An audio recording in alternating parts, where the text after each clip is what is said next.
Okay, good evening and welcome everyone to the July 10th Planning Commission meeting. If that's what you're here for, you're in the right place. Thank you for your patience. We're getting started here this evening at 5:48 due to technical difficulties. Why don't we start with roll call, please? Commissioner Lazar, Present. Commissioner Freitas, Present. Commissioner Benson, Present. Commissioner Kraft, Present. and Commissioner Meyer is not with us tonight. And if I could ask Commissioner Kraft to lead us in the salute to the flag. That would be great. I pledge allegiance to the flag of the United States of America and to the republic for which it stands, one nation, under God, indivisible, with liberty and justice for all.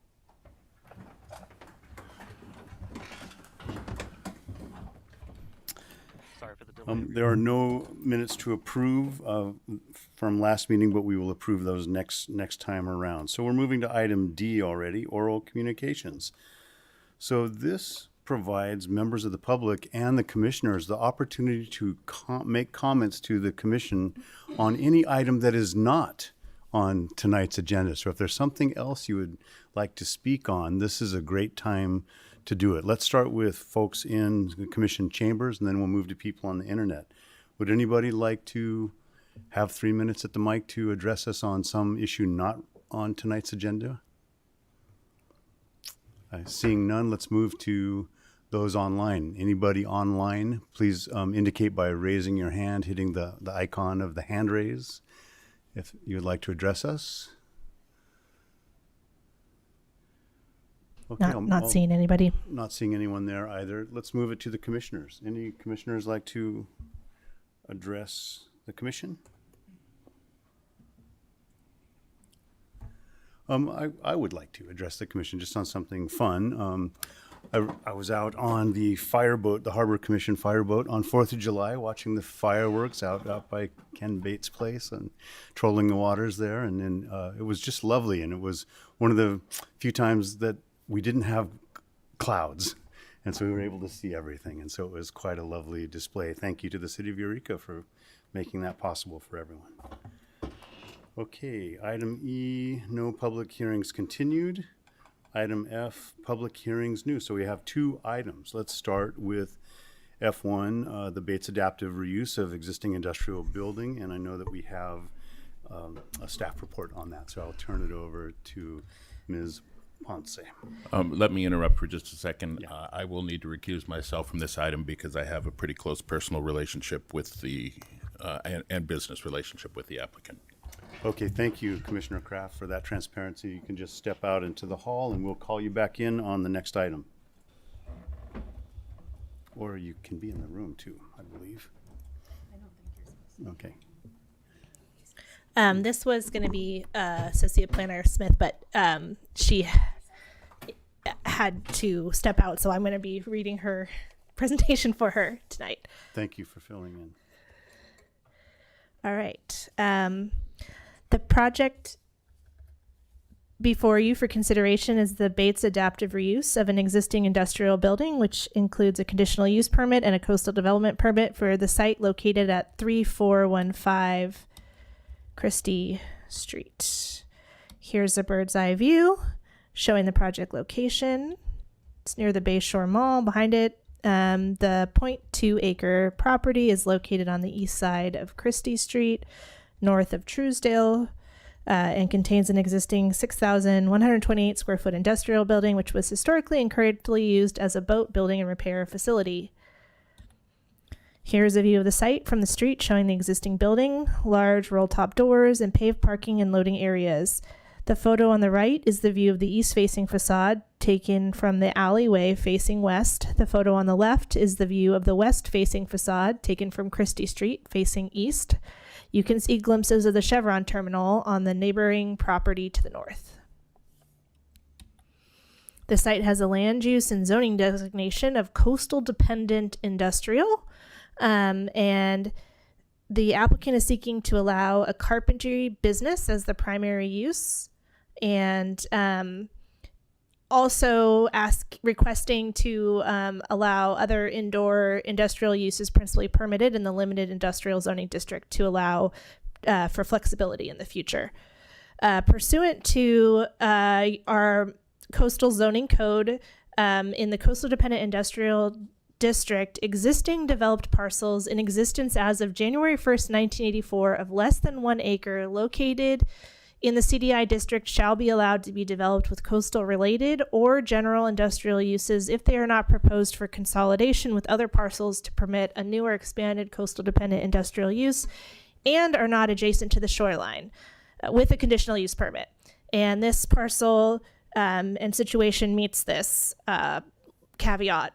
And in our code, anything that requires a conditional use permit also requires a coastal development permit.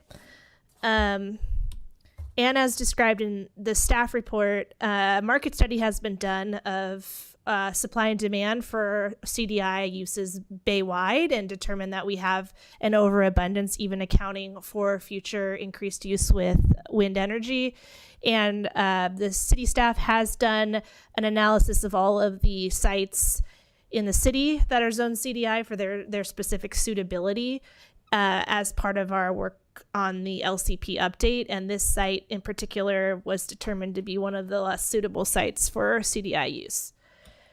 CDI meaning coastal dependent industrial. So in order to ensure the proposed adaptive reuse of the site has minimal impact on the site and surrounding uses, staff is recommending a condition that requires any future light industrial uses to adhere to certain performance standards, including being contained entirely indoors, except for the off-street parking and loading, non-hazardous and nuisance-free, and not involving use or storage of hazardous materials in quantities requiring reporting with Department of Environmental Health. They must be listed as principally permitted manufacturing or warehousing in the light industrial district, and they must comply with all of the required conditions of the Coastal Dependent Industrial District that are outlined in 10-5.29151, which includes specific performance standards for air pollution, emissions, odors, vibration, noise, etc. Therefore, because of the reasons presented in the staff report and included in the presentation, staff recommends that the Planning Commission hold a public hearing and adopt a resolution finding the project is exempt from CEQA and approving with conditions. And I have a suggested motion when you're ready.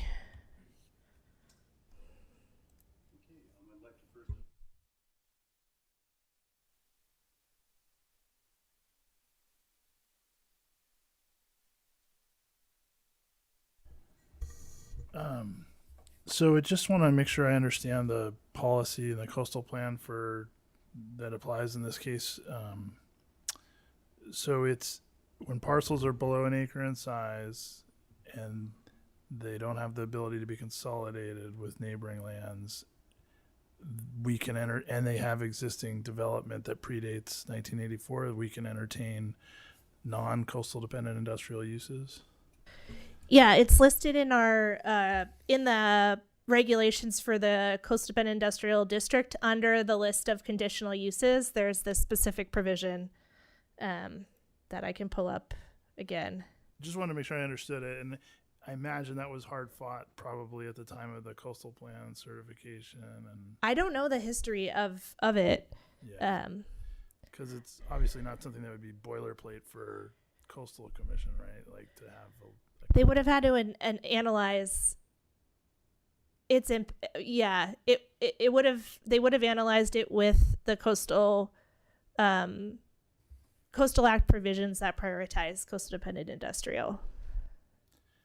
I think the only thing that troubles me, I just want to make sure I understand, there's been boat building businesses historically here, so it's been being used in a coastal dependent somewhat way, and we're carving off a portion of it in this case. Should we approve the use? Coastal dependent is defined as having to have a site on or adjacent to the sea to be able to function at all. So I would argue that it was actually a coastal related use, not a coastal dependent use. Thank you. I'm never sure, so I appreciate you clarifying that. Okay, I just wanted to talk through that a little bit. So because it's not directly on the water, there's a road in between it. That's the differentiation, just so I'm understanding that. It's coastal related, not coastal dependent. The definition of coastal dependent in the Coastal Act is that it needs to has to be located on or adjacent to the sea to be able to function at all. Oh, okay. So if your use has to be on water to be able to be functional, it's coastal dependent. Like aquaculture. Coastal related is dependent on coastal dependent use. So like boat building is dependent on people having a boat launch and commercial fishing. Like those things are coastal dependent. But the building itself is not necessarily coastal dependent. If you needed it to be right on the water because you needed to be able to pull boats off the water, then it would be coastal dependent use. Yeah, that makes sense. That's helpful. Helpful clarification for me too. My only question was, and this was maybe in the staff report, so I apologize if I missed it. When the inventory was done, do you know what the reason was that it was considered to not be primed for CDI? Was it just what you were describing, or was it some other reason? Correct. It's because of the size of the parcel and the fact that it doesn't have direct access to the water. It's not just that there's a street between it and the water. There's actually a privately owned parcel on the bay side of that street. Thank you. It's virtually impossible to lift boats or things out of the water into that space to work on them. Yeah, I'm familiar with the space. I wanted to just ask a question about in or on or adjacent to the coast. So this is not on, as you said. There behind this, there's a narrow street, and then there are two additional buildings before you get to the actual water's edge. So is this considered to be? It's clearly not on, but is it adjacent to? Is there a like 100 feet? Is there some? How do we define being adjacent to? Yeah, that's tricky. It's if you have direct access to the water, basically. Okay, which this parcel does not really. In right. Like even the Chevron terminal, right? They offload oil onto, and it gets piped from ships to the holding tanks. The offloading and the piping is coastal dependent. The storage of the oil in those tanks is coastal related. It doesn't have, those tanks could be further from the water and still function. It's just very convenient for them to be right on the water. And this is something that people have arguments with the Coastal Commission all the time because of like timber manufacturing. I think that was why so much of our bay got zoned coastal dependent industrial, because like the thought was that those timber manufacturing plants were coastal dependent industrial, but the Coastal Commission actually argues that they aren't because they could be located elsewhere. Like the manufacturing could occur elsewhere, and then it's really just the shipping of the timber that's coastal dependent industrial. Okay.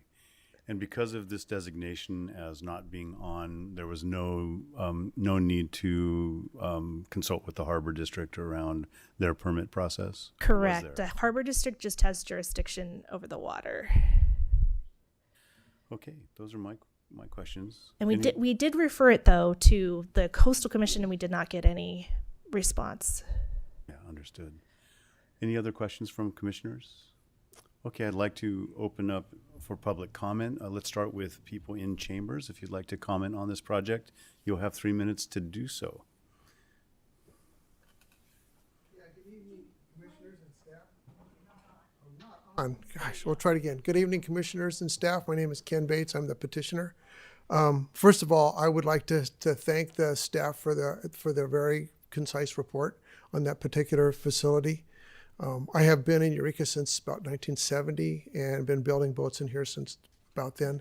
That particular building, the activities that took place in that building we did not require to have water access.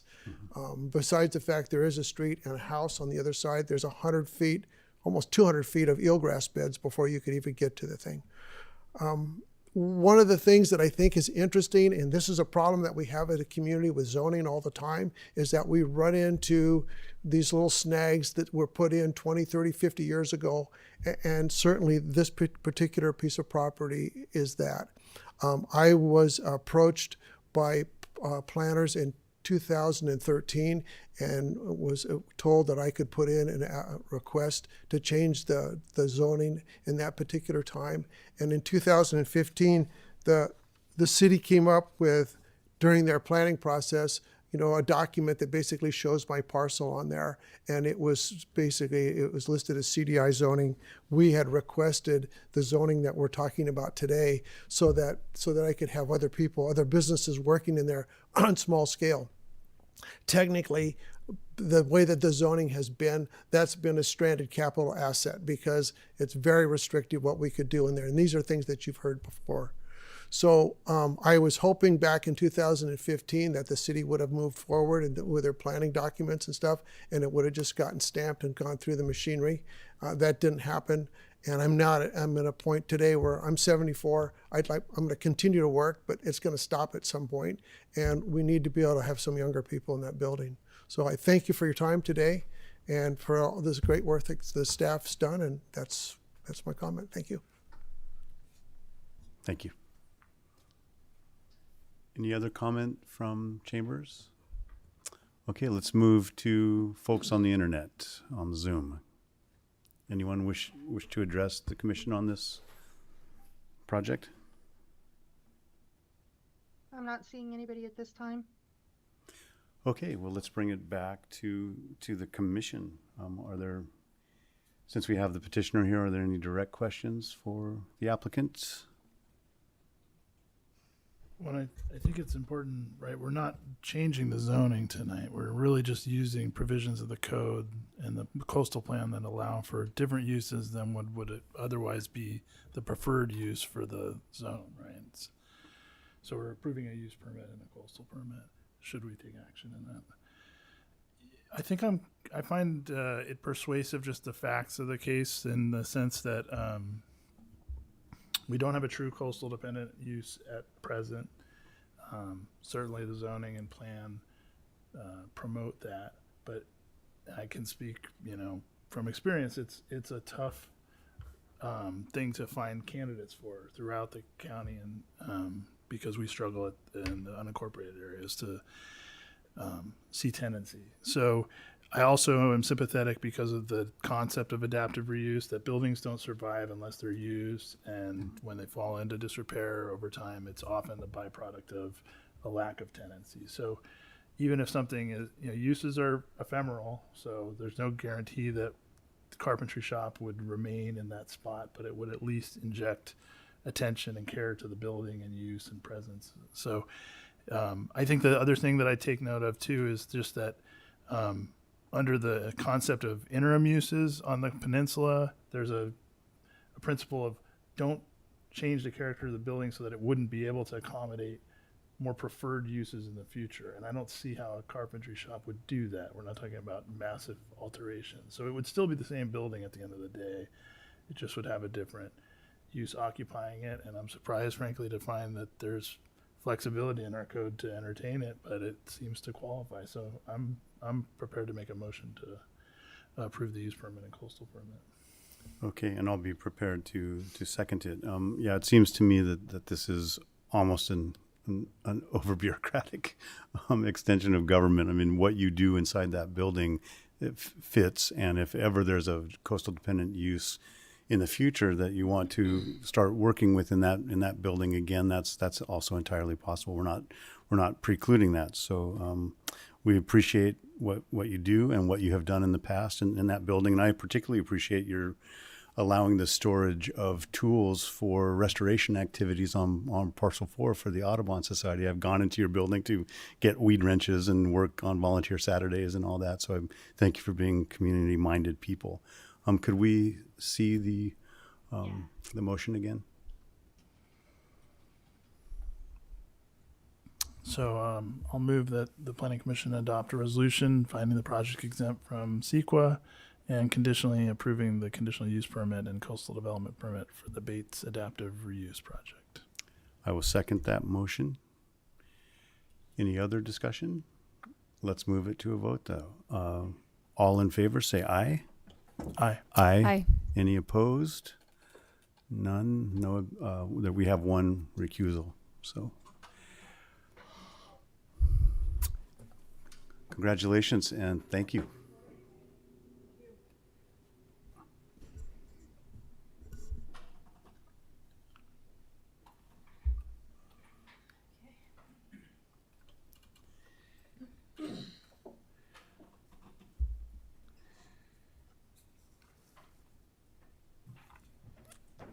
Commissioner Kraft, welcome back. We're going to move to item F2, tenant improvements at 2500 6th Street for the DMV and PICO. And now I'll get it right. We will be hearing a report from Ms. Ponce.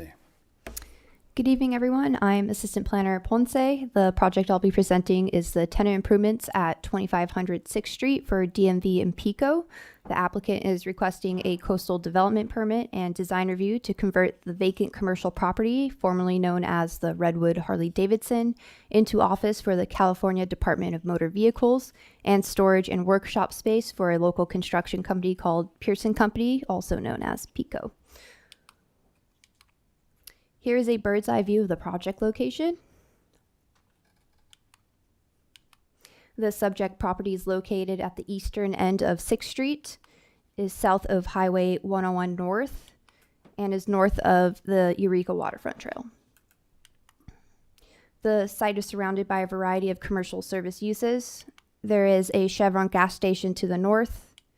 To the west is a large office building, which currently is occupied by the North Coast Regional Department of Child Support Services and Humboldt County Office of Elections.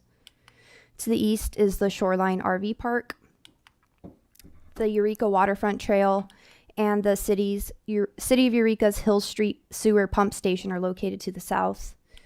Other nearby uses include a multifamily housing complex and the Open Door Clinic. The project site is located in the coastal zone. It has a split land use designation of general service commercial and natural resources. The zoning is service commercial and natural resources. The existing building was constructed in 2005 and was used as the motorcycle retailer Harley-Davidson. In 2023, Harley-Davidson closed after 18 years of service. The 2.3 acre parcel contains an existing 19,100 square foot commercial building, 47 parking spaces, and landscaping. The applicant proposes to convert the north side of the building into offices for the DMV and use the southern portion of the building for a storage and workspace area for PICO.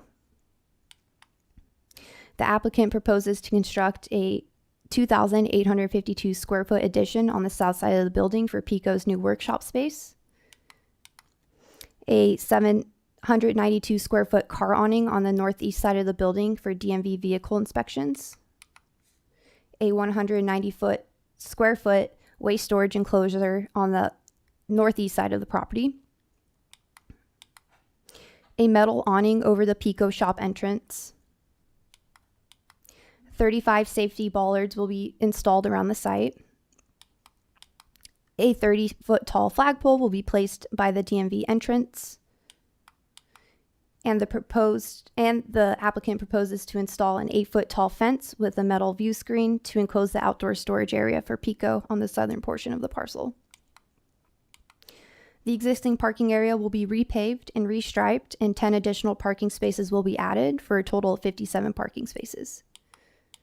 The parking area will also include a new paved motorcycle test pattern, and ADA parking and EV charging stations.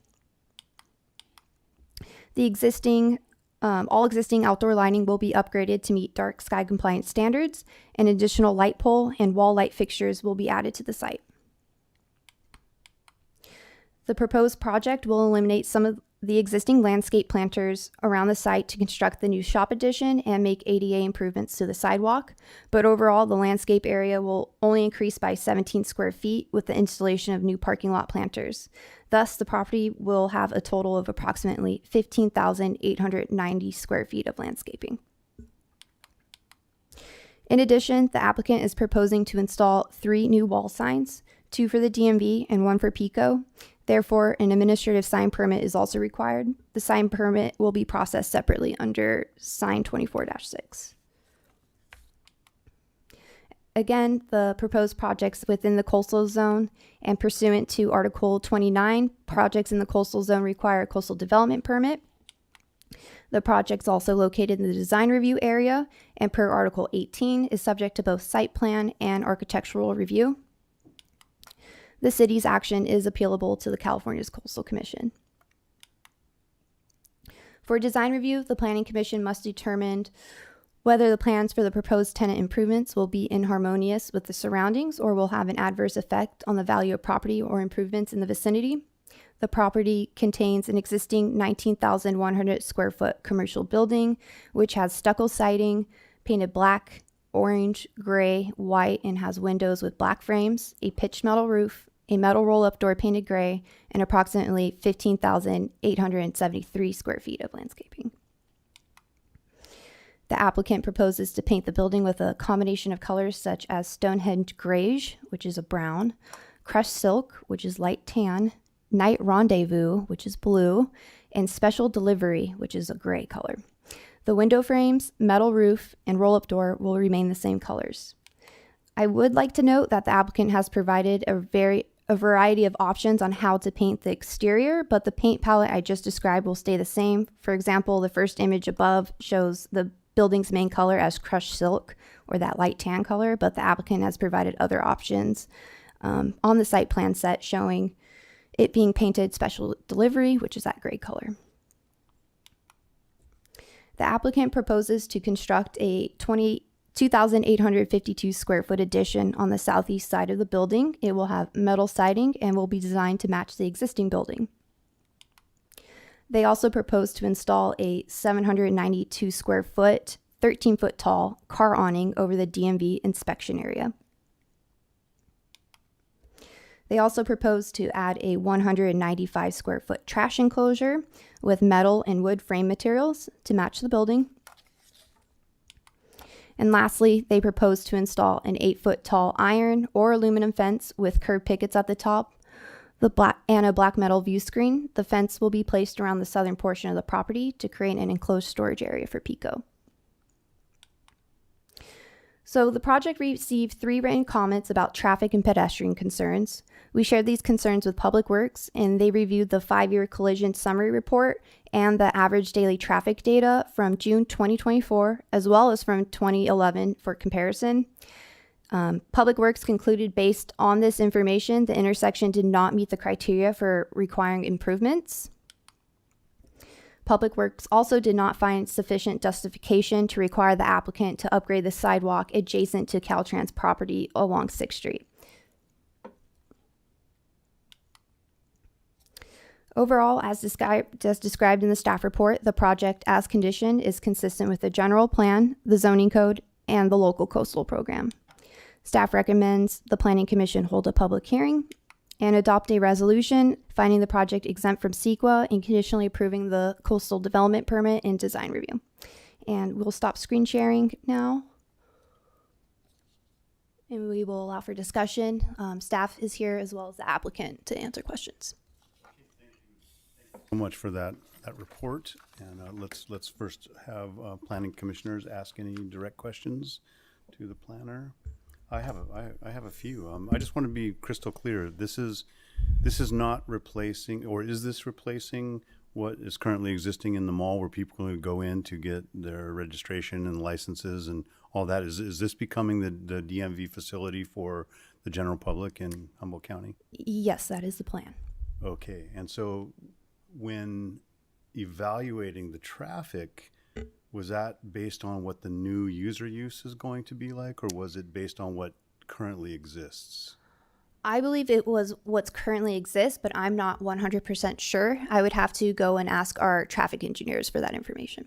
Okay, I guess my biggest question around this is around CEQA exemption using Category 1. And while I see at the environmental level, at the air quality level, at many levels, this really wouldn't key off having to go through CEQA again. But at the transportation level, if this is going to be a building that arguably is probably in the top 10 buildings of public use in this county, in terms of the amount of people that use it per day, it's probably right up there with some of the biggest high schools. I'm just spitballing on this. I don't know this factually, but it seems I've been to the DMV a lot, like all of us have. It's busy.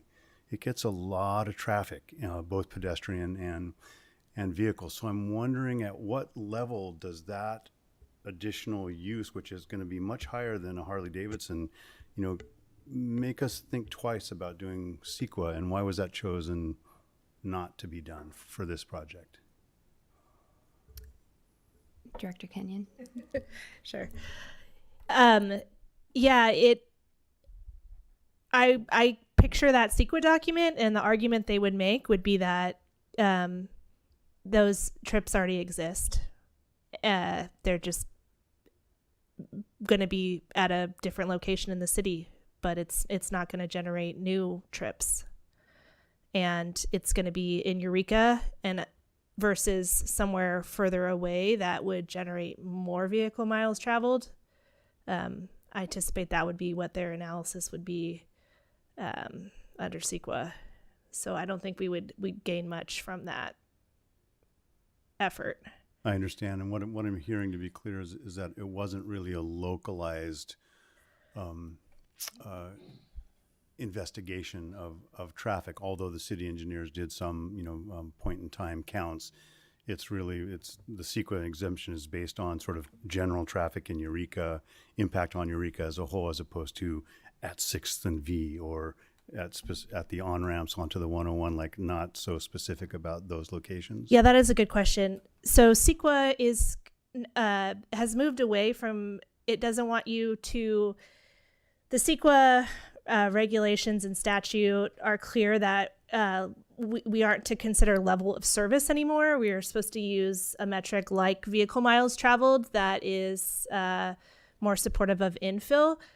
So we wouldn't be looking at traffic generation, but there is a provision of CEQA about safety of circulation. So that is a consideration. That would be the localized consideration in CEQA. You would look to see if the project was creating some sort of hazardous condition.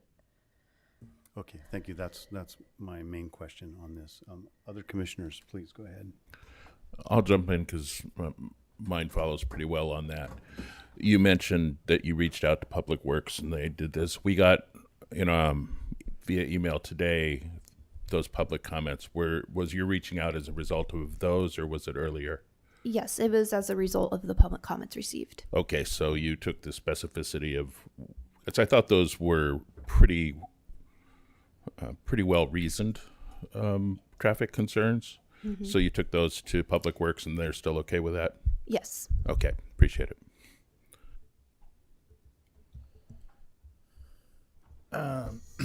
So I won't revisit what we were talking about as far as traffic concerns, because I agree with Director Kenyon. CEQA really is moving in a different direction. I think some of the comments we saw in the stuff that arrived today was about the lack of pedestrian infrastructure. And I guess what I heard in Planner Ponce's report was that Public Works didn't feel like pedestrian improvements were warranted. Is that fair to say? Yes, that is what the information they provided me with. Yeah. They were thinking that there wasn't enough of a nexus. If our code, the municipal code, specifically requires sidewalk upgrades adjacent to sites when this sort of thing happens, and this site doesn't have sidewalk adjacent to it, it's really what needs improvement is the sidewalk along Caltrans property further down 6th Street. And we are concerned about the nexus there. Unfortunately, the city hasn't done that. We don't have traffic impact fees. We haven't done that analysis because you really need to make sure that what you're requiring of people is roughly proportional to their impact. And we just, as a city, haven't done those analyses. So we don't feel comfortable saying that it's appropriate for this project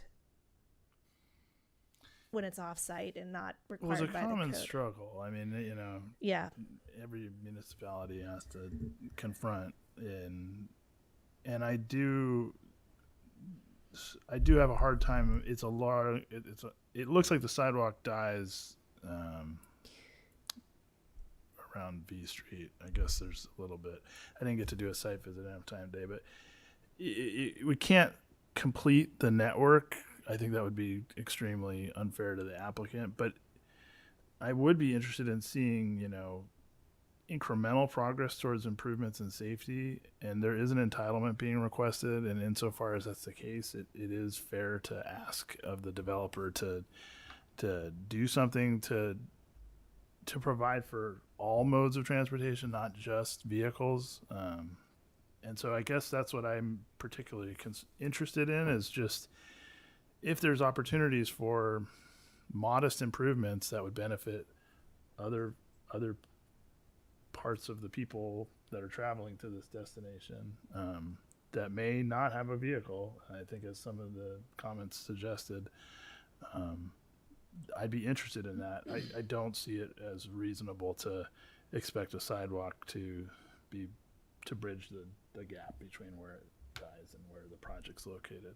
And I also am troubled a little bit by, no doubt we did a coastal permit for the Taj Mahal or whatever, so there was nothing required of that development with respect to pedestrian improvements. There was, and that one there was a environmental document for that project, because at that time they even had to get approval from the Army Corps for their drainage. I mean, this was wetlands at one point. I have the You read the ISMD document right here. Yeah.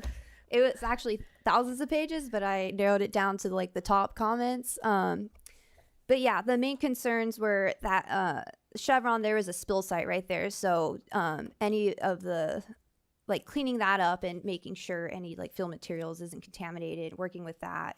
And then requesting a tribal monitor to be on site for any digging and excavating at that time. It wasn't requested at this project. And what was the other one? Those were some of the main things. Nothing about pedestrian improvements or infrastructure improvements. Nothing of that sort came up during that. Nothing about traffic or air quality. And it's not an easy fit. I think is the problem is it's not going to be proportional to the type of project that stands before us tonight. But on the other hand, if you think of where the DMV has been located from its location on the Summer Street, right, and then the mall, and now this. Summer Street and the mall are well served by the bus system. You don't have to take your life in your hands to walk to those places. You could get there safely. And I think the comments were good at pointing out this is not a place where you can walk to it safely. So it is an issue with this project in particular, because it's moving a very popular and important facility that's a public facility to a location that's not well served from a sidewalk and other modes of transportation standpoint. So I don't know that we can get there as far as fixing that gap, but in terms of doing something. Commissioner Lazar, I'm sorry, I forgot we haven't even taken public comment yet. So I guess I shouldn't be lecturing right now, but I will say that's one of the things that I'd be interested in talking further about in terms of considering the entitlement tonight. Yeah, I totally agree with what Commissioner Lazar is saying, and I look forward to that discussion. Thank you. Never Any mind. other direct questions for staff? Okay, seeing none, let's open it up for public testimony and comment. Again, we'll start in the House. So if you'd like to come up and comment on this project, know that we did receive 3 different missives, communications from the public, and have had a chance to review those as well. But we'd love to hear a comment. Give us your name, and then you'll have 3 minutes.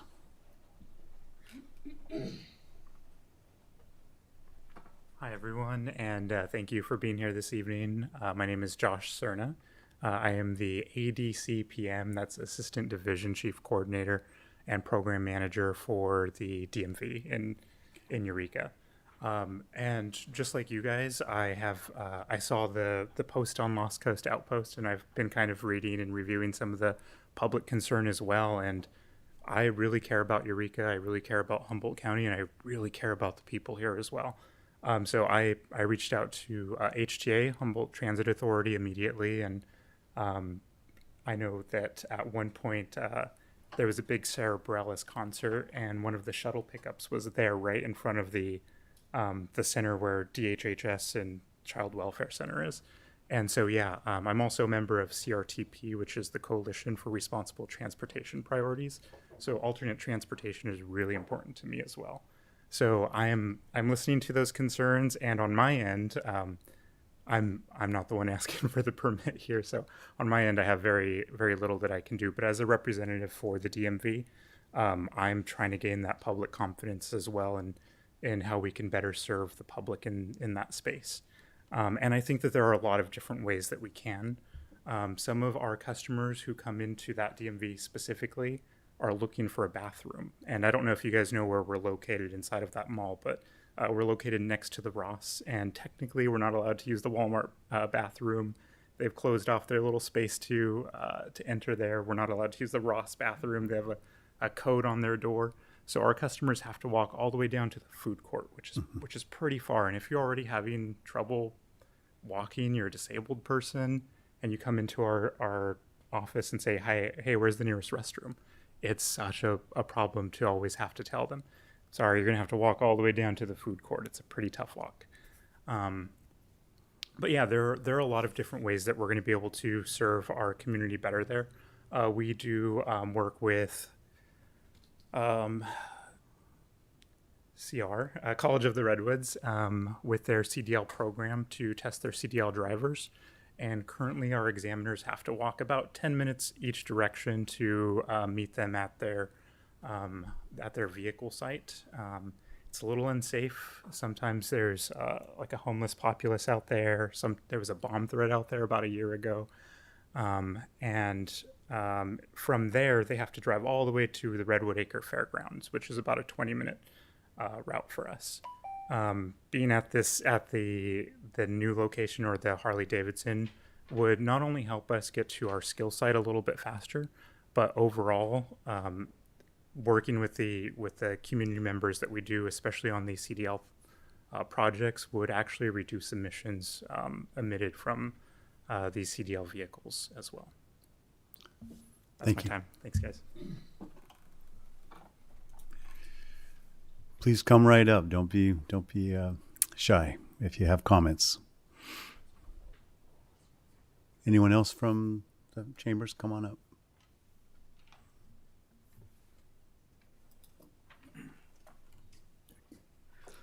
Hi, my name is Greg Pearson. I'm the applicant. Thank you, commissioners and staff, for the opportunity to talk about the project today.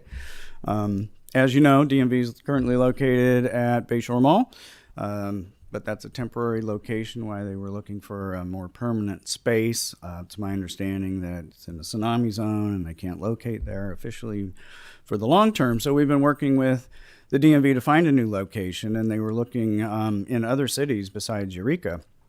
And when the DMV building, or the Harley Davidson building, came available, I just thought this was the perfect spot, for a number of reasons. So I showed it to them. They loved it. And so we were able to put a deal together. It's nice that it's on the northern side of town because it's still in Eureka, serving Eureka and Fortuna and whatnot, but it is a little bit more central to the population center of our county, I think, because there's a lot of people up north in Arcata and McKinleyville. So I think that'll be great. It also has lots of parking. All the facilities are going to be there in closer proximity than they are now, as the DMV has already talked about. So I think that's a great thing. The other thing, and you guys had mentioned it, and that is a building goes bad if it isn't occupied. And I don't think we want that nice of a building going bad at the entrance to our city. So I think this is a perfect use. I think it's a great location. No location is perfect, but this is a darn good location for the DMV and for the community. Regarding access, I think, if you're heading north or coming in from the north, very easy. Because the freeway is right there. If you're heading south, you're going to take a right on 6th Street. And that's pretty easy to do. And you hit the freeway and off you go.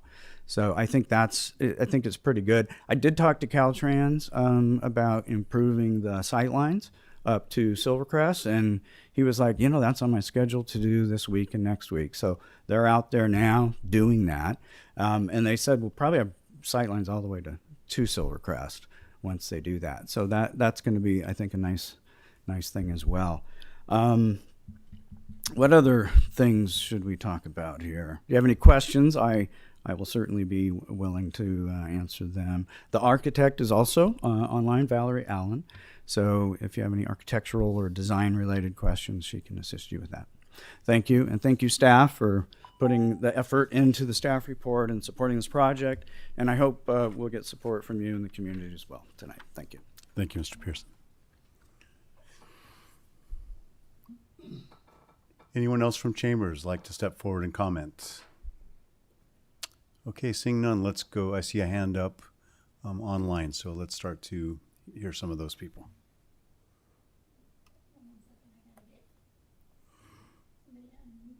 Let's see if our technology will work with us today. Althea, you are up if you would like to address us. Yeah, I have been loitering over here at 6th and B for an hour now in this general vicinity because my plan was I was going to turn my camera on and turn it around and show you guys the actual street level, pedestrian level conditions here. Oh no, Althea, you muted. Oh, what just happened? Oh, now you're unmuted again. Oh, there you go. Now we can see you. Oh, yep. You're muted again, Althea. Unmute so we can hear you. There you go. Okay, let me see. Can I turn my camera around? There we go. So, I'm out here. I've walked this. I don't think anyone in Public Works, I don't think any of the traffic engineers have walked this site. The bus stops between those two billboards up there, right in there. Mm-hmm. If you turn around here, you see some pedestrian signs, which don't really do much. Like I said, I've been loitering over here for about an hour, waiting for the meeting to start, waiting for public comment. I would call this pretty typical Humboldt gray, overcast. As you can see here, I can't really see around this curve if I'm walking up this way from the bus stop, to get to the DMV. While in theory, I can walk on here if this vegetation is trimmed. If I'm using a wheelchair or a mobility scooter, I cannot, walk on the grass. I'm going to have to be in the street here. As you can see, lots of overgrown vegetation. The road surface is not great. Somebody could be coming around this curve very quickly, not expecting to see me walking here in the street because I'm not going to walk through these blackberries. Again, the traffic engineers have not come out here and walked this like I'm doing right now. I would encourage the commissioners to come out and walk these sites when you're thinking about pedestrian access. The only other conceivable way for me to access this site would be to take a completely different bus over to Silvercrest. Hey, look, there's a car. Hi, car. Please don't run me over. The only other way for me to access this site would be to take a different bus up to Silvercrest, walk around the rear of the facility on the waterfront trail, and then cut through the Shoreline RV Park in order to reach the facility. So this is not safe. This is not acceptable. I don't think it should be on Greg Pearson to put in the sidewalks. But Althea, your time is up. I'm sorry to interrupt you. This is very interesting, and I really appreciate it. But your time is up. It's on Caltrans. Thanks. You're welcome. Thank you. Anyone else online like to comment?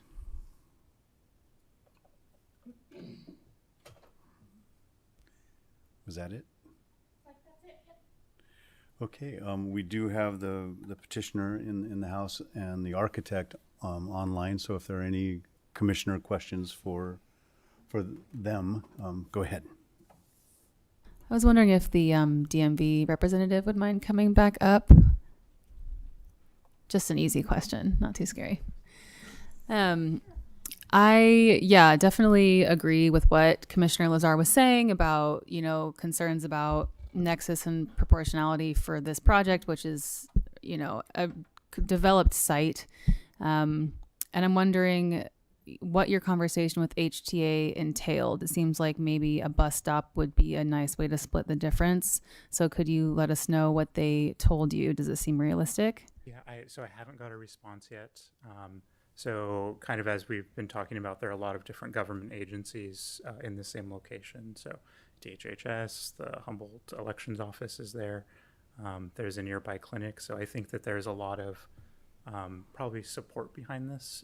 So next step is to kind of reach out to those agencies as well to see if we can gain their support in getting a bus stop here as well. But looking at their routes, it looks to me doable. But again, I'm not super familiar with their processes and how they develop their routes and everything. So. Okay, yeah, thank you. That was my only question for you. Does anyone else have questions for him since, he's gone. Okay. And I had another thought on that, but I don't remember what it is. So come back to me. Okay. We're just moved to commissioner comments and discussion between us. Anyone can start. I guess I'll just say that I tend to bury the lead, so I apologize for that. I do think this is a great location for like 90% of what I would want to see in a spot. I think it's strategically located. It's optimal. I would hate to see the project not be approved and move forward. And I'm really not too concerned about the design. It seemed fair. I don't expect my DMV to look like a fancy building. It should be fairly nondescript. So I'm really mostly interested in the discussion around what's reasonable, what's achievable, and I think the video was very illustrative of the issue, which is you're not going to find an easy way to get to this site on foot. It did jog my memory that we do have the beautiful waterfront trail, but it's going to take some real creativity on the part of a pedestrian to be able to negotiate that route, and I don't think we should rest our case on it. But to the extent that some kind of it may not be a bus stop, it may be a combination of things with neighboring facilities. We just don't have the ability to orchestrate that on the fly. That's the tricky part. Yeah, that was my concern too, is that, it's challenging when comments come in sort of at the 11th hour. It doesn't give staff a lot of time to, look into options. And that's the same for the applicant as well. And we definitely understand that. And I think there is kind of a motivation for the engineers, to be like, it's kind of like black and white. It's a yes or a no. It's a, go or no go. And this is a no go. But it does seem like we could probably get a bit more creative if we had a bit more time.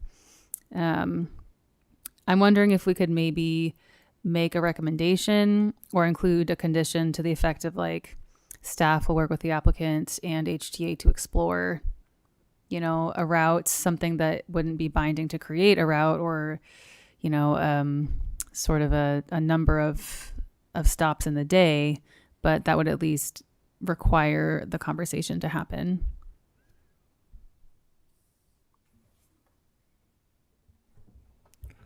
Director Kenyon, does the required conversation that Commissioner Freitas refers to is that within the box that we can assign? Yeah. Is that a condition we can make? It's interesting because it's a condition. It would be more appropriate as a recommendation because it's asking the staff to do it and not the applicant. The condition would be something imposed on the applicant. Yeah, fair. Or if it was the applicant shall coordinate with staff. Right. So that way it's kind of both ands, but it does, involve staff acting as sort of the coordinating entity. But honestly, it wouldn't make sense to do without staff present, I don't think. And I do want to mention that we haven't talked about access across the property itself, which is something that I feel like is appropriate Isn't that kind of non-negotiables from an ADA standpoint? But yeah, I mean, from the closest public way, don't they have to have a safe route of travel? Only if there is a sidewalk adjacent to the site. Oh, very interesting. Yikes. Okay. Right. So it would not be required by the building code. Thanks for pointing that out. My words on this, or thoughts on this, is that it is a great location. It's a need in the community on almost every level. I support this and want to see it go forward, and I don't want to stand in the way of it. But I really am concerned that the traffic and pedestrian elements of this are are creating a cumulative effect. If you add Department of Health and Human Services building, you add the RV park, you add the small market and all the pedestrians that come from the RV park, you add in the electoral buildings, and then what is arguably going to be one of the most used buildings in the county. I feel like we've done an unsatisfactory job, at least for me, or maybe we just haven't done it yet. We haven't done the good job that I would like to see done. And I wouldn't want to see it put on the applicant. To me, this is really the city not sharpening its pencil well enough. And I'm worried about cumulative impacts with all of the buildings there, not just this new building. And we're keeping it very narrow to avoid staying within Category 1 CEQA exemption. And I'm not entirely convinced that this isn't a bigger project than the one that is described relative to transportation. This is my neighborhood. I walk and bike and drive at 6 and V a lot, and I notice how people speed up.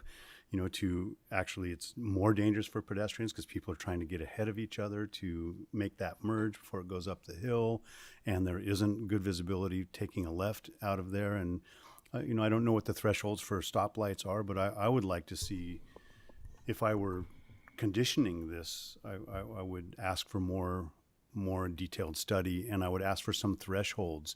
If some number of cars beyond a certain amount use it, then we have to look into planning for a stoplight. There would be some, if we have X amount of people walking on the street, then we have to start considering a sidewalk as well. So, I mean, to me, there are things that we can do as planning commissioners to ensure public health, safety, and welfare that I don't believe have been done adequately. And for that reason, I'll have difficulty supporting this tonight. But I would definitely support a recommendation coming from this planning commission to look into the transportation, pedestrian, bike, and vehicles, and even looking at the waterfront trail. Because if you go to that far west end eastern end of that RV park, it's very narrow. I mean, there's just a small, it looks like less than 100 feet, to make a connection between an existing trail network and this as well, which might also be helpful. So unfortunately, I just want to point out that's the part of the site, I believe, where Pearson wants to store their equipment and have fencing and security, I imagine, where it gets real close to the trail. Sure. So it's kind of all I'm saying is planning was done appears to have been done without considering that possibility of connectivity, which is something that we're trying to do in the general plan. And I'll stop there for now. Yeah, I mentioned earlier that I thought the letters this time were uncommonly good, the ones that came in late, and the video adds to that. If the DMV was just the Department of Motor Vehicles, I would feel differently about it, but it's really the Department of Identification, and that means you need to be able to get there without vehicles. I'll say that I also have buried the lead. I'm supportive of the project. I would be willing to vote on something tonight, but I would like to see something that has some assurance that this agency work will happen, because that's becoming a very populated spot.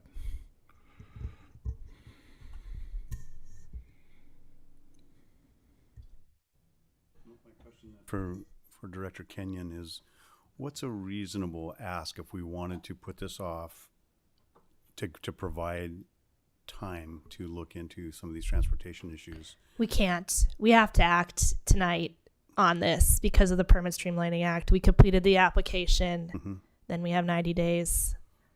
So we can't put it on next month's docket. We have to make I would encourage conditions of approval. I would tonight. encourage you to impose the conditions that you feel are necessary and move it on. It can always get appealed to the city council if those aren't appropriate to people. But yeah, for Permit Streamlining Act's sake, I encourage you to act tonight. Thank you for that reminder, because that is also really important. We understand that. I gotta ask though, is there something unique to this situation that is making this more of a pointed part? Like, I don't recall that being an issue in past matters before us. Permit streamlining? Well, I mean, it's always an issue of bringing projects forward to decision, but I guess one thing under the Permit Streamlining Act is, do we have everything we need? And if we can't make the findings, we don't have everything we need to support approval. So we could deny it or approve it with conditions that backfill the findings we can't make. But you know, we're bound to make a decision, I guess, is what you're saying. Not unfortunately, by the time it comes to you, we've deemed the application complete. Yeah. You know, you're not part of the process where we determine if we have everything. We have everything we need. So I think what I was about to say, and I guess I'll just say is if we want to move it forward tonight, in my opinion, we have to condition the project, and we have to impose conditions that are specific. They can't be open-ended, or we can't. In my opinion, we don't have what we need to make the findings. And if we can agree on what needs to be addressed and what conditions would address that, and that's a big if, then we can take action and approve it subject to those conditions, and it may or may not. And we can certainly ask the developer who's here tonight. So to me, the two, I'll just try to frame it, and we'll see if this is safely getting a pedestrian to the site. So there's different ways to achieve that. A bus stop achieves that. You know, it's not ideal in that maybe not everybody wants to have to get on a bus, but it gets you there. But we can't guarantee that that's going to be a possibility. So a bus stop is something where we can say, if a bus stop is put on the site, you've achieved the condition. The other option that I could see is if you can find a way from an existing network, whether it's the waterfront trail or sidewalks in the vicinity, to bring a pedestrian to the site without walking in a road, you know, then you've achieved that condition as well.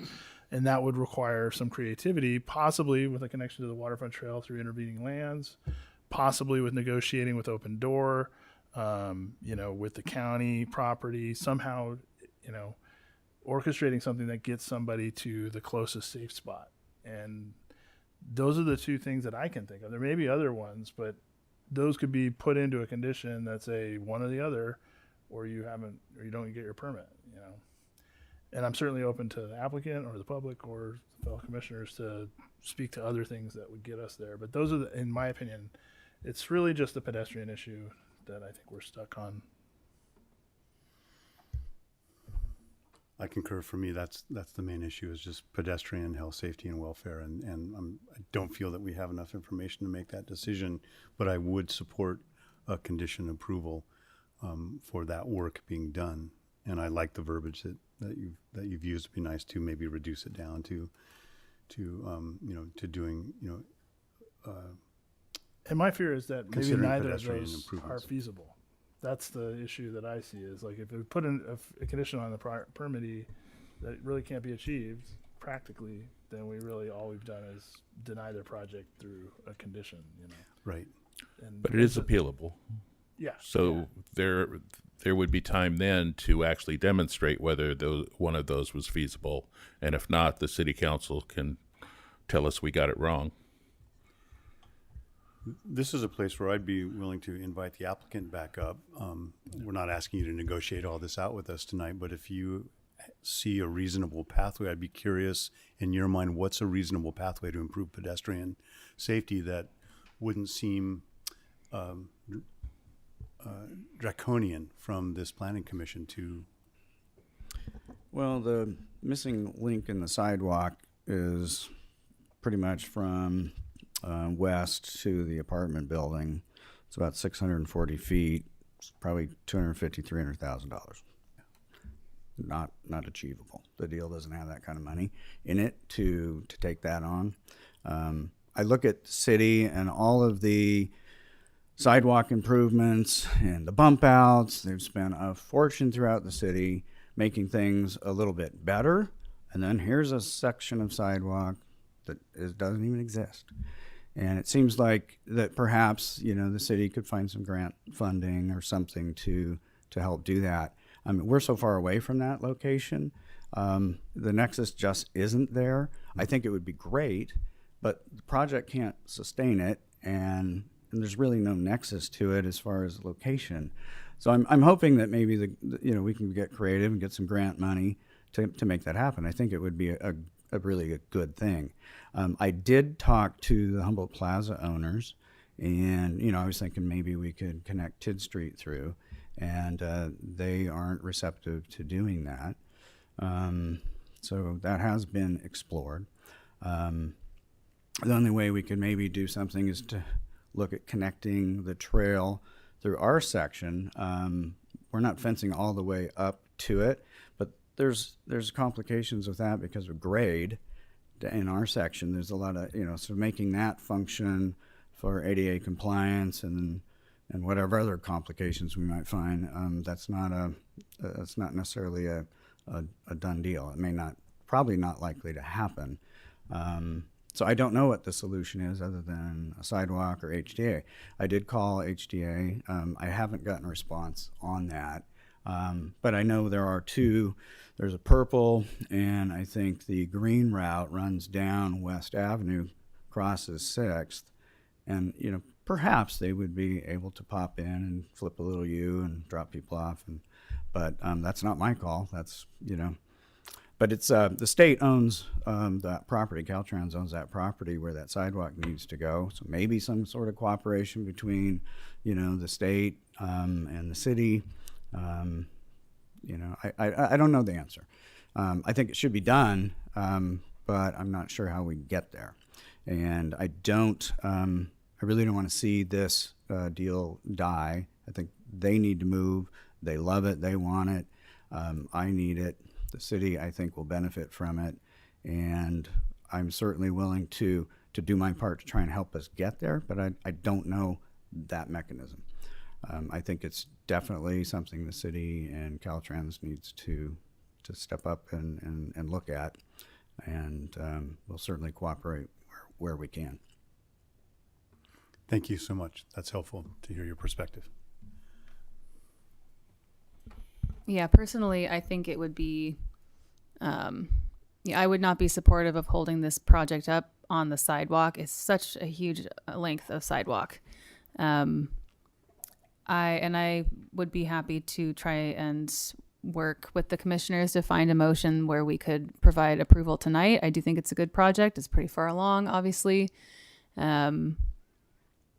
But it would be nice to hold the applicant's feet to the fire a little bit to make good on this conversation tonight, which I do think we're all in agreement is valid and important. I could try and make a motion. I don't feel necessarily prepared to make that motion. Is anybody else feeling like they have an idea, a concept we could start playing with for a motion? Well, and I deliberately didn't say, that they have to complete sidewalk along 6th Street, because I don't think that's likely to be achieved anytime in the near future, that's for sure. And it really shouldn't be the burden of this applicant to complete that part of the network. I think even the applicant seemed to confirm it, like we're all centered on the same potential solutions, bus stop or some connection to sidewalks in the vicinity that doesn't require a tremendous investment. I'm wondering, I don't know, we have to have the answer, but, for the same argument could be made that there's no sidewalk connection at this point. So does ADA really get triggered when we're taking access off the waterfront trail? Like if that were the access point? because there's an access that goes to Open Door from the waterfront trail currently, and I doubt it's ADA compliant. Right. So that's, one way that this could kind of get that linkage. It's far from ideal. I mean, it's definitely requiring a creative pedestrian to get there, but it certainly gets to the spirit of, providing some functionality. So, I think we could have a motion that just essentially said a bus stop or some connection to the pedestrian network in the vicinity, and to the satisfaction of the director, on behalf of us. And if we're all in agreement that those are the only two feasible options, and those get us where we need to feel comfortable with addressing the pedestrian issue, then that's what I would offer as the motion, as a condition.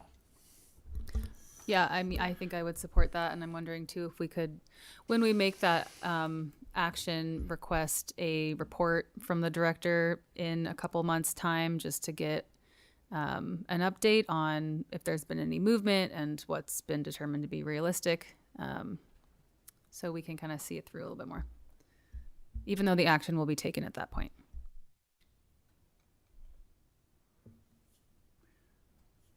I would support that.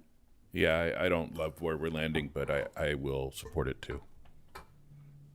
Can we see that motion again? Or do you have comments, Director? No, Kennedy? nobody's made a motion yet. Yeah, can we see the old motion Yeah, so we know how sure. to tag on to it? One question I had was, where is the terminus of this connection? Are you saying to the property line, to the?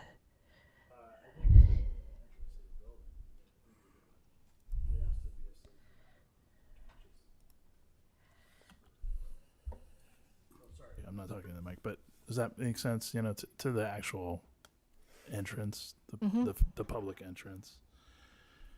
Doesn't have to be to each public entrance. Like if Pearson had its own entrance, I'd be happy with just getting. I think the DMV is the principal issue as far as I'm concerned. The Harley Davidson didn't have a good access, and we don't need to put that same burden on Pearson's company. I don't think that they have the type of public face that we're concerned about.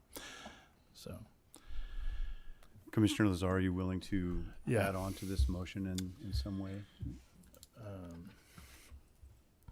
Make sure to talk in the mic. Yes, I'm just making notes. Connection. Okay.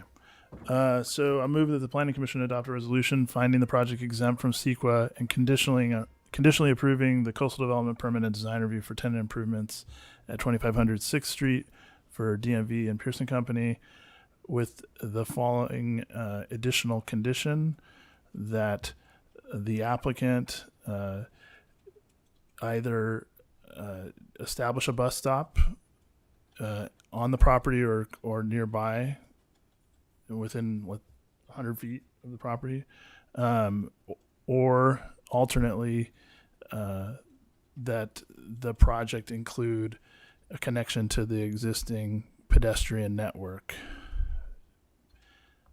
in the vicinity with access to the public entrance to the DMV. Would we need to include a request for a report in the Oh, suggested motion? Repeat the last part. okay. On the project, the last part. Or include the project include A connection to the existing pedestrian network, providing access to the public entrance to the DMV, and that the compliance with the conditions shall be to the satisfaction of the planning director, and that a report will be made to the commission within a certain amount of time. I believe our applicant had a question. Okay, within 3 months. Commissioner Lazar, I wonder if you'd be willing to amend that motion just to say we put it all on the applicant, that the applicant will collaborate or consult with the city. We want to put get the city involved in this, especially if it's going to end up taking grant monies, et cetera, just so that it's seen as we're recommending a collaboration.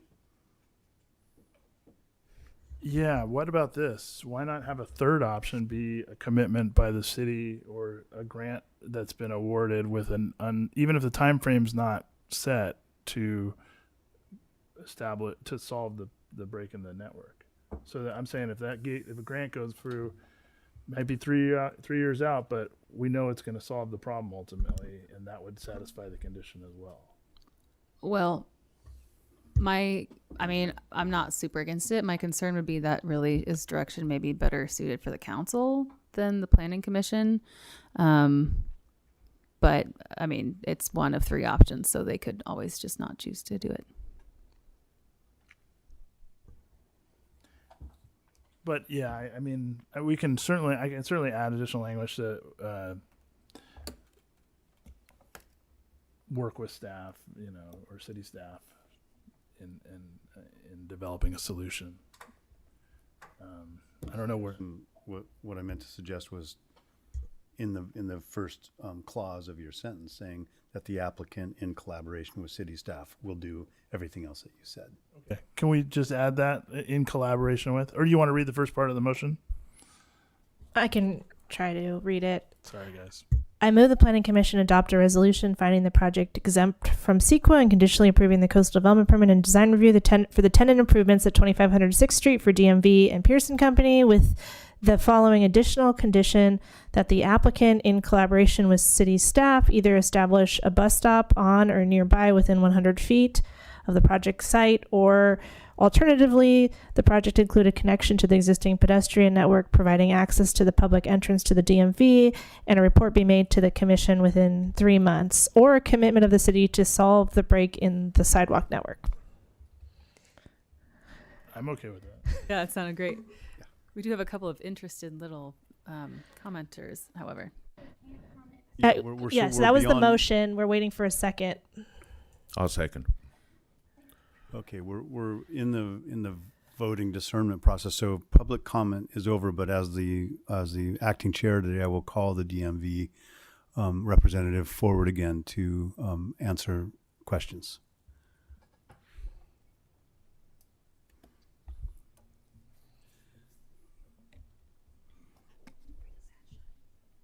It's fine. No, it's fine. My question is, what else would you like us to know? Oh yeah. So in the past, when I have seen HTA take a bus stop there at that location, it's across the parking lot, and it's closer to the child service building. And I'm not sure if how large the parking lot is, but it might be a little bit longer than 100 feet. I'm measuring. Yeah. The architect is wondering if she can address you quickly. Who's that? Valerie Allen. That is the applicant's engineer. Okay. The applicant's architect or engineer, what else would you like us to know? There we go.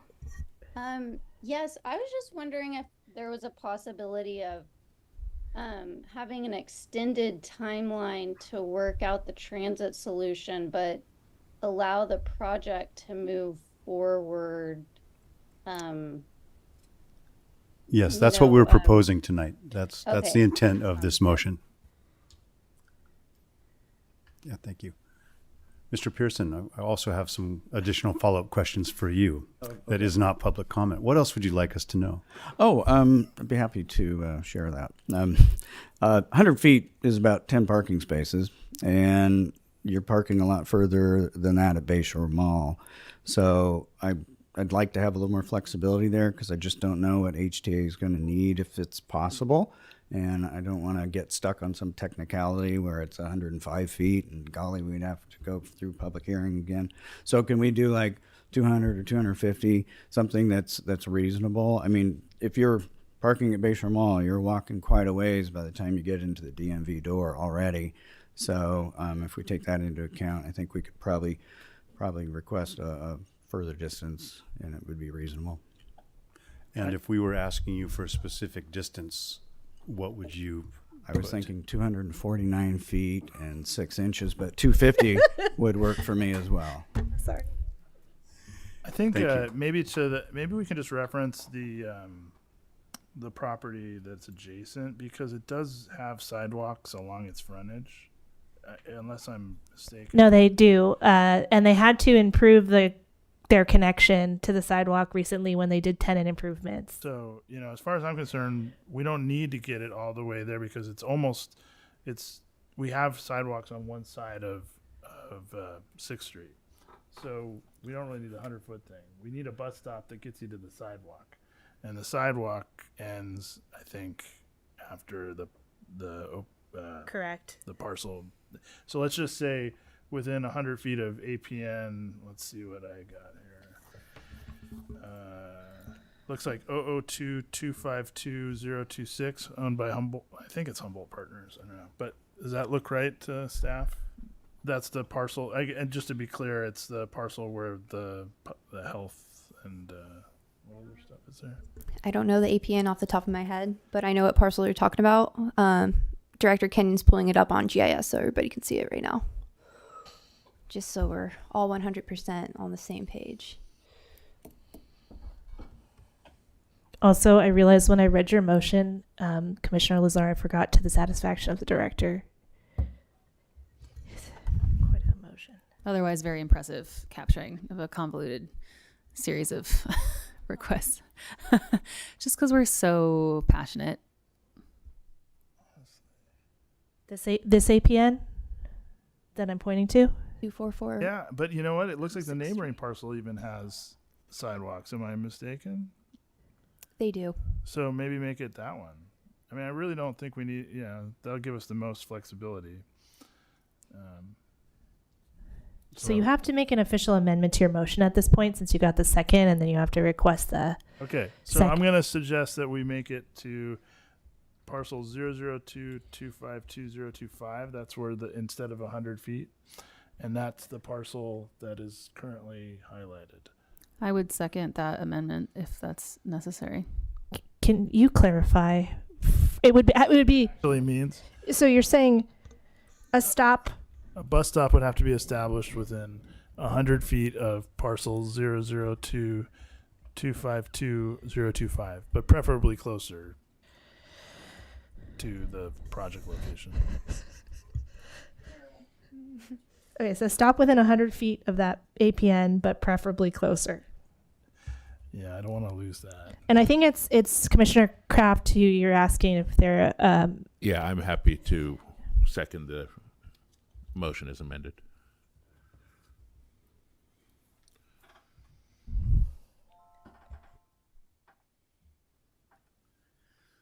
Okay, or is there any further discussion amongst the commissioners? Do you want to hear the whole motion read out again, or are we clear at this point what we're voting on?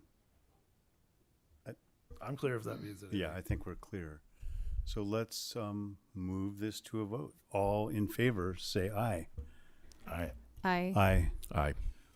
Opposed? None. Abstentions? None. The motion carries.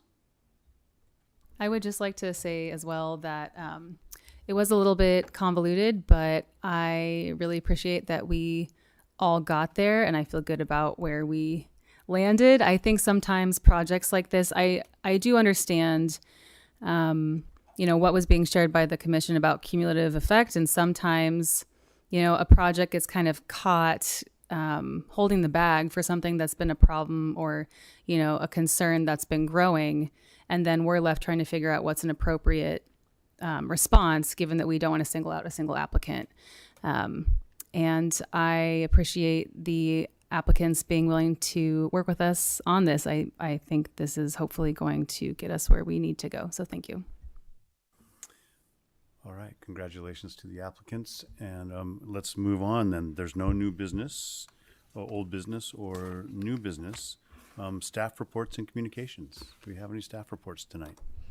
I can't think of anything to report on other than the fiveplex on Mooner was appealed, so that will be going to City Council. And I know there are going to be agenda items for the next Planning Commission meeting. That's it. Okay, other reports and communications from any? I just wanted Commissioners? to let staff know I believe I will be absent for the August meeting. I want to just give a shout out to Commissioner Freitas that she will be teaching the Intro to Planning class at Cal Poly Humboldt this fall, and that will be a wonderful opportunity for students to talk and learn from a practitioner. So very pleased to have her join me as a colleague at Cal Poly Humboldt. Because you needed one more thing. Yeah, you didn't have enough going on. Okay, I move to adjourn.